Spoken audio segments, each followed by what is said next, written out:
Hello. Kevin here, and making another video where I talk at you and you listen to me, maybe, or you click off and listen to something else. I have no way of knowing because that is in the future, and I am living in the moment. I don't know what's up with me today, but so I've got some stuff I want to chat about. I want to talk a little bit about the apartment. I want to talk about the podcast. I want to talk about the KS programming series. I want to talk about Pokemon Go, because everybody's playing Pokemon Go. And then I generally, before I make these videos, I try and write out just general bullet points. I have high school reunion down here. Not actually talking about a high school reunion, but I'll get to that in time. So you may notice now the apartment is less, or at least this room, there's no white wall there anymore around the window.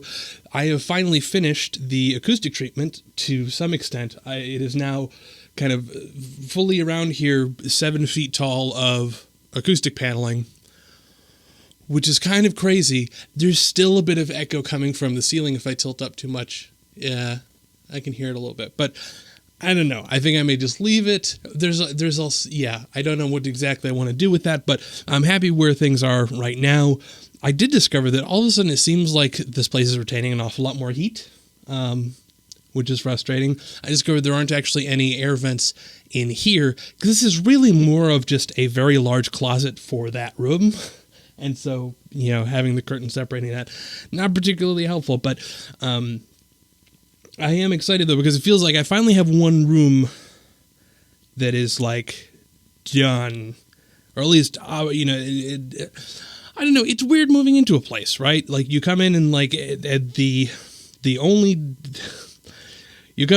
characteristic of a place is the architecture of the place and the layout of the place. You're like, all right, well, I now have to shape my life to fit this. But you're like, no, I'm going to go ahead and treat up this area. Now, this room is now part of my home. There are other rooms that are, the room immediately out there still has boxes and stuff on the floor. That's just this is just kind of the loading area. I don't know what's eventually going to happen in here. And even the main area, the kitchen is starting to come along. I have stuff to actually put in the shelves and stuff. But I don't know. It's nice to have this one place where yep, okay, I've got my gear, I've got my setup, I've got the acoustic treatment in a way that so it's not going to sound echoey and weird when I'm talking, and I'm excited about that. So the apartment's coming along. I think now it's probably the point where I want to work on sort of the bedroom. I have. I think I showed in the last video, I have this tension rod curtain that is stretched out longer than it should. But I think I want to actually get decent curtains and make sure that I really can sort of black out that room so that especially right now when the sun is up all the time, what the heck, sun? When it's I really need to be able to sleep. And I even just having that curtain up there was so amazing. I was shocked at just how much light it blocked out. But and getting a bed frame and actually starting to treat out that room, I have discovered, because I've mentioned before that I struggle a lot with sleep and the falling into sleep in particular, and the maintaining a regular kind of sleep schedule type of thing. It's been a huge problem for me for as long as I can remember.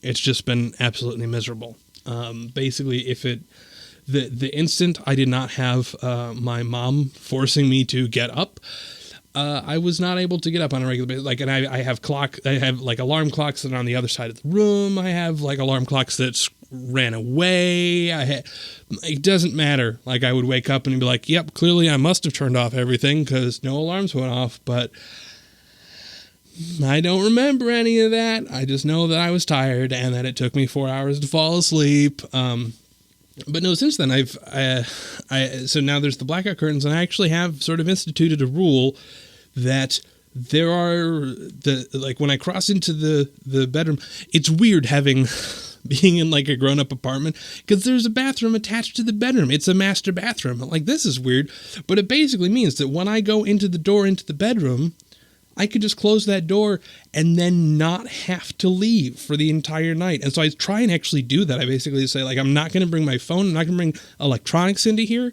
That basically, once I come in here, I'm not going to leave until the morning. There's no like, oh, well, I want to check that one internet thing. I'm going to go over and do blah, or I'm going to get a snack or whatever.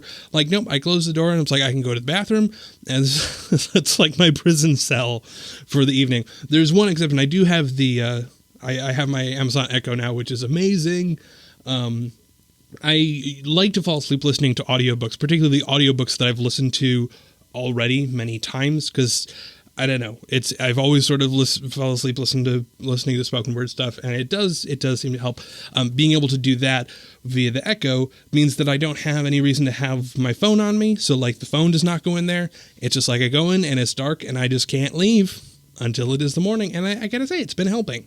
I think I probably need to do a better job of tracking that sort of stuff. But if you're the type of person that has trouble with sleep and you do have the ability to put your, I guess when I was younger, it was always, your bedroom was like, okay, well, I'm going to have a computer in here. I'm going to have a TV in here. I'm going to have because this is the place that you go to hide away from your parents and your family and whatever. And this is like the one space that is yours. But it's weird kind of being in this place where now I can be like, nope, I have a separate area that's for doing computer stuff. I have a different area where I can watch TV if I want to. I don't have a TV, but I could watch TV. But no. Your bedroom is just for sleep. And so there's no reason to have like a writing desk or a computer or anything in that space. It'd be convenient if I'm feeling lazy, but no, that's just, I'm going to force myself to be like, nope, this is I get to a point in the evening, like, nope, this is it. I'm disconnecting. And yeah, there's no possibility of distraction unless I break that rule of leaving. I feel like, and I don't know how much, even if there is sort of research behind this sort of thing, but trying to really, really simplify willpower. The willpower is hell. Willpower is awful, right? But there are studies that indicate that your willpower depletes over time. That if you expend willpower not eating a chocolate chip cookie, you're going to be you will have less willpower to spend on future things. And so for me, it feels like trying to simplify good habits, not good habits, but good choices and stuff into very, very granular decisions. And this is kind of, I've talked about this before, but this is kind of how I quit smoking, was that it's like, I can smoke. I'm just not allowed to leave the apartment. Okay. If I can't leave the apartment, I can't go buy cigarettes. I can't have all of these cues and blah, blah, blah, blah, blah. It's just one rule. It's just one decision to make rather than having to go like, oh, there are all these cue times and all these things to worry about with the sleep thing. It's not try and make myself not look at Twitter and try and make myself not, say, I want to write a thing, or I'm going to record a video, or I want a snack, or whatever. It's just like, close the door to the master bedroom, and then just don't open it until the morning. There is only one thing that my willpower monitor person has to worry about, and anything else is good. So just do that. And I don't know. It seems to be helping thus far. I'm hoping it'll remain the same. We did release an episode, sort of a test episode of the Code Monkey podcast, codemonkeypodcast.com. Interested to know if any of you listened to that, what you think. Alex and I were trying out this idea of what if we could actually record the podcast and I wouldn't have to edit it. There are certain podcasts that I've listened to and I enjoy where basically, they go ahead and they record stuff live. They work hard to make sure that they don't leave dead air, but they don't go back and trim stuff up. That, they have an in point and an out point, and they may put intro and outro stuff on. But that basically, you turn on the recording and then you go ahead and do your stuff and you prep ahead of time to make sure that, things don't get screwed up. And if we were able to do that, it'd mean that we could look at potentially live streaming recording stuff and putting stuff up on YouTube and recording video, and it would save me an awful lot of time. So I'm interested to know kind of what the feedback ends up being on that format, because, it takes so long to edit a podcast. I was really surprised when we started doing it in that, because there's no way to easily go like, oh, there's a bad take of something, whereas it's generally a lot more clear when you're editing video.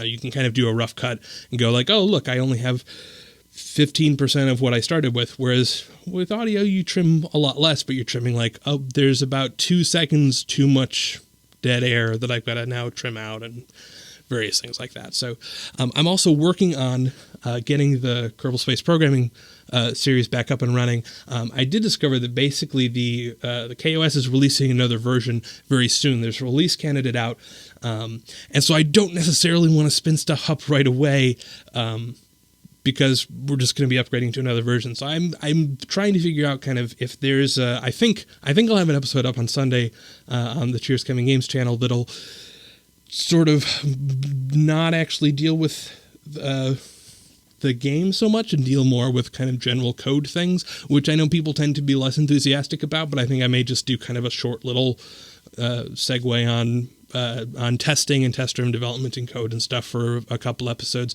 until I can get, my good machine set up and the new version has come out and everything is all good. Then, of course, let's talk about Pokemon Go, because Pokemon Go, I feel like this is turning into more of a podcast, just one where I'm recording the video. But Pokemon Go has been insane. It's been crazy watching the number of people that are playing. I played Ingress for a while, and it was actually really healthy for me. It got me sort of walking again back, I want to say a year and a half ago, 2 years ago. Particularly living in New York, there was a lot to do. Ingress is another augmented reality game that's sort of similar, not catching Pokemon, but you had the same capture the flag sort of thing. And it was helpful, but I discovered that with Ingress, it really it got boring eventually, and became the sort of thing where you think about it maybe if you're traveling, you're like, oh, I should open this up and see if I can, whatever, but and I sort of wonder what's going to happen with the Pokemon. It's been interesting walking around. The day that it was released, this is before I got my sleep back more on track. It was taking forever to get released, and then even when it was released, the service was really terrible. And so I ended up walking around at 4 a.m, and there were 30 other people also walking around. I'm like, this is a small town. What are you even doing? This is insane. And it's been that way ever since. I guarantee you, there just happened to be 3 Pokestops that kind of slightly overlap about a block down there. And I can guarantee you that there are 10 people sat on the sidewalk just a block down there. And that will be the case for the next several hours. But it's been interesting watching both the kind of everybody really sort of enjoying it and going out. But it's also been interesting to sort of watch the people that are frustrated with it.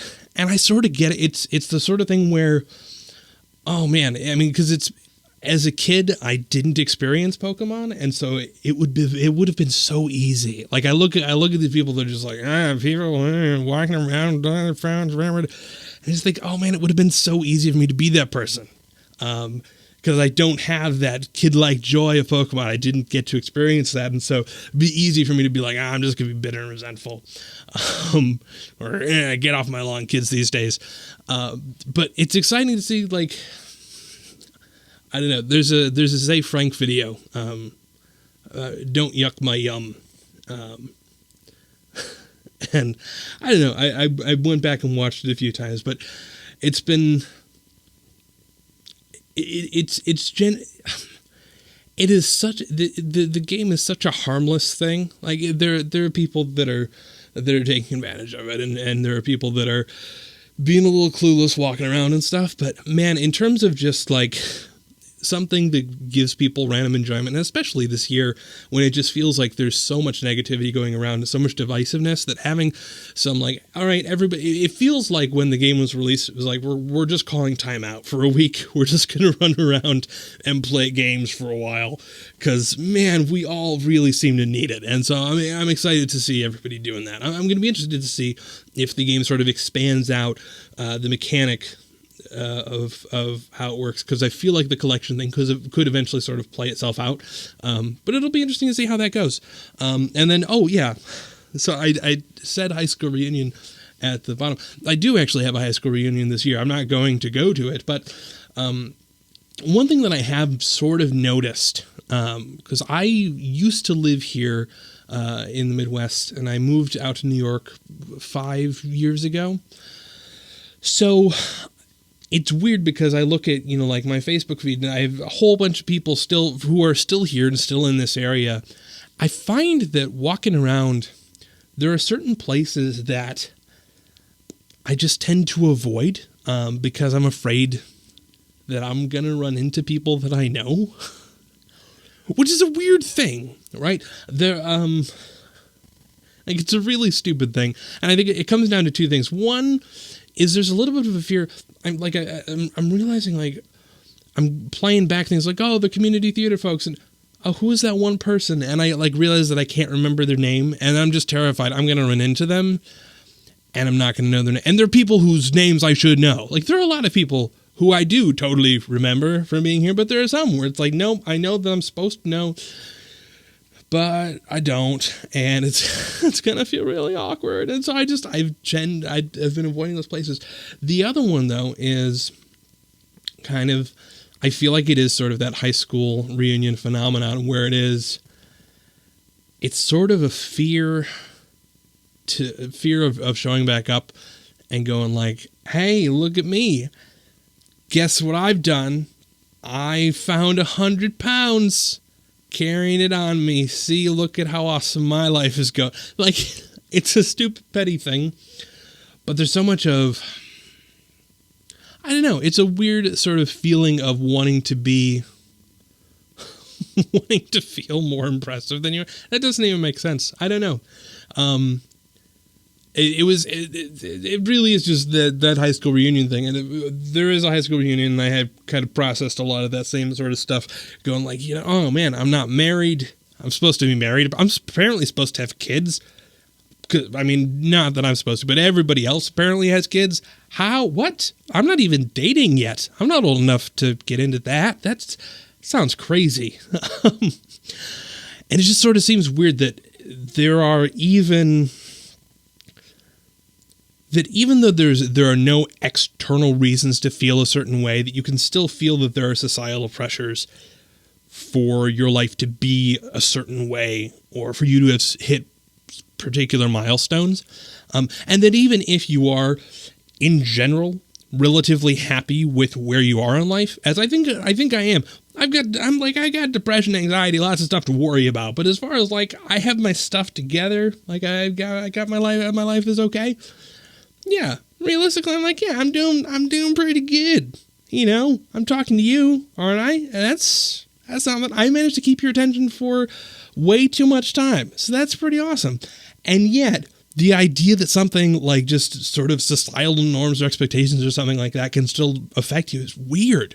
So I don't know. That's just something that I'm sort of working through. At some point, I'm probably just going to like dive in and be like, hey, all the people that I used to know, and then just deal with the embarrassment of not remembering all of the people I'm supposed to remember. I don't know. We'll figure that out. But I'm actually curious to know if you have gone back home, whether it's going back to your hometown or you've moved somewhere and moved back. Is this an experience that you encounter where you find yourself sort of avoiding, like, oh, I don't want to run into these people because I don't know if I'm going to meet their expectations, or I don't know if I'm just not going to remember enough stuff about them or whatever. Like, is that a concern, or am I just weird that way? I'd be interested to know. Let me know in the comments, and I hope that you have a fantastic rest of your week.